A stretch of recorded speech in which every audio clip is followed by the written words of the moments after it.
Hindi sobrang mahal na hotel pero may free all-day breakfast or lahat ng nakikita mo sa pantry na for free ay pwede mong kainin any time of the day. May sakayan at babaan mismo ng airport limousine bus at nice to see you 24/7 convenience store sa baba ng hotel. Lalakad ka lang ng onte, nandun na yung Gwanghwamun Square and yung Seoul Plaza kung nasaan ang ice skating rink ngayong winter. Walkable ang Gyeongbokgung Palace, National Folk Museum of Korea, kung saan makikita mo yung same peg ng shooting location ng Reply 1988. Pati ang Namdaemun Market and Myeongdong Shopping and Food Street. And sobrang dami pang pwede nyong pasyalan na lalakad lang kayo from hotel. Tapos napapagitnaan pa siya ng dalawang subway station. Kaya convenient mag-commute. At ang pinakagusto ko sa lahat, syempre may malaking bintana at sobrang ganda ng room at malaki rin guys. Sobrang ganda ng facilities nito guys. May free to use na laundry room, co-working zone na pwede ka rin kumain dito ng breakfast,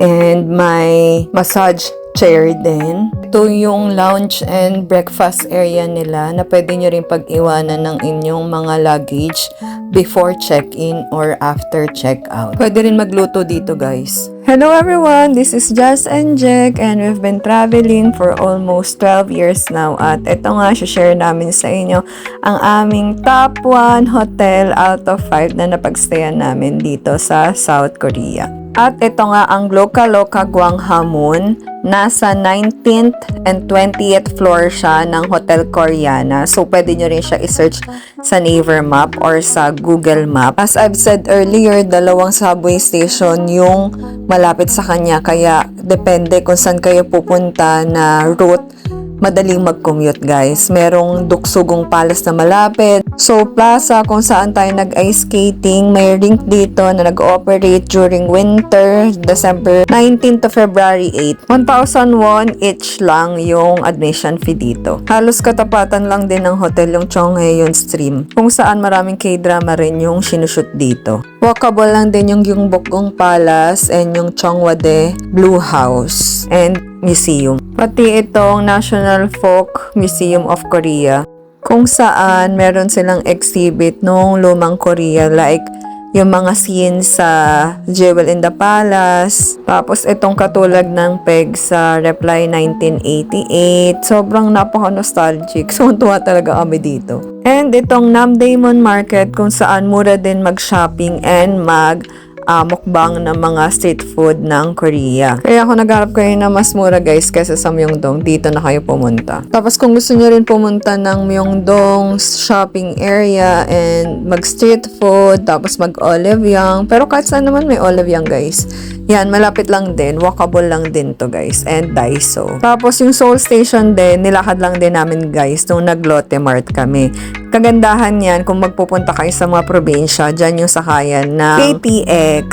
Tapos itong Gwanghwamun Square, ilang steps lang din yan from the hotel. Pangalawang hotel namin to guys, after 7 nights namin sa Dongdaemun, tapos dito yung 3 nights namin for this winter trip. And hindi naman kami nagkamali dahil sobrang ganda ng location, accessible sa lahat. Marami ring mapupuntahan na nabanggit ko sa inyo kanina na lahat halos yun walkable. Pero depende pa rin guys sa desire nyo and energy nyo to walk. Kaya sobrang ganda rin na experience namin nung pangalawang snow na nandito kami kasi ang ganda nung location namin. Tapos dyan mismo guys sa kinatatayuan namin, nagda-drop off and nagpipick up ng airport limousine bus. So, tipid na kayo. Hindi nyo na kailangan mag-taxi. Pag nag-Myeongdong kasi kayo na hotel guys, bababa kayo sa Myeongdong, tapos kung nasa loob pa yung hotel nyo, magta-taxi pa kayo. So, dito na kayo ibababa mismo. Pero depende pa rin naman sa inyo guys kung saan mas gusto nyo. Doon kasi kami nag-hotel guys noong 2024, tapos noong 2025 jump seal kami near Gangnam. Ang dami ko ng kwento guys, sorry. So, ito na yung room tour natin. So, naka-keycard access yung ating rooms. Natin sa left side, may CR. May lavatory. May saksakan dito na blower. May sampayan. Hi guys! Walang bidet guys. Unahan ko na kayo. Kami magtanong na naman. Tapos merong trash can, tapos may tissue, nag-extend yung pinto dito. Hanggang doon sa shower area. Tapos may shower and kung mag-hotel kayo dito guys, may conditioner na body wash at saka shampoo. So, no need na magdala. And maganda yung skincare dito. Kaya yung mga toiletries kaya okay lang. Na hindi kayo magdala ng personal nyo. Tapos may towels, may blower, may cabinet. Naghanap lang ako ng chinela. So, update ko kayo guys kung meron. Yung mga luggage natin. Tapos yung TV nilang ganda guys, aesthetic. Yung kama ay queen size. And malaki yung cabinet. Gino? Ayan. Ayun ang chinelas. Tapos may mga hanger. So, you can hang your clothes. Ang ganda ng TV. May remote. Tapos, meron ditong coffee table and chair. And maganda yung cabinet. At may extension cord. Aesthetic yung ref guys, and may napkin dyan, may trash can din, tapos malaki yung window, yay! Ang view natin dyan guys ay Doksugong. Fast din yung wifi nila, hindi lang nabubuksan yung window guys, pero meron siyang mga butas para pumasok yung hangin, so mararamdaman mo rin yung lamig. Kasi naka-heater itong room ngayon dahil winter. Pag nag-travel kayo sa Korea guys, ganito yung saksakan nila. Kaya napaka-importante na meron kayong ganito. At mas maganda kung may extension cord kayo katulad nito. Orico ito na maraming saksakan. USB-A, Type-C, ayan, ang dami. Marami kayong malalagay.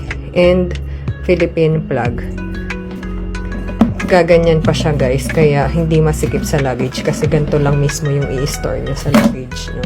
Tapos, ito lang isasaksak nyo guys dito. Tapos, sa kanya isaksak itong extension cord nyo.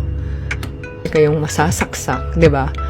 Ayan, marami na kayong paggagamitan ng inyong mga isasaksak. Kasi pag wala kayong ganyan at ito lang dala nyo, magpapalit-palitan pa kayo ng i-charge. Samantalang ito, lahat ng gadgets nyo nandito na. Kung gusto nyo rin ito guys, lalagay ko yung link sa basket or sa comment. Guys, ito yung co-working zone. May toilet for boys and girls. Oh, may computer. May table. Ayos! Grabe, ganda. Oh. Oh. Meron din ditong kitchen. May tea. May cereal. May ramen. Hindi. Pati photocopy guys, meron dito. May laundry room din dito. Grabe.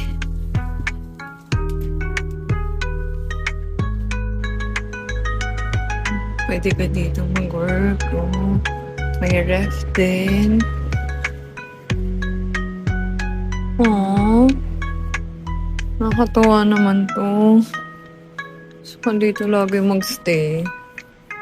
It's snowing outside guys, and ito ay sa 19th floor, may massage chair din dito and fast internet connection. Tapos dito sa 20th floor meron ding laundry room, sa 19th floor din meron din guys. So may free liquid detergent na rin sila dyan. Tapos, may washer and dryer dyan sa kanan.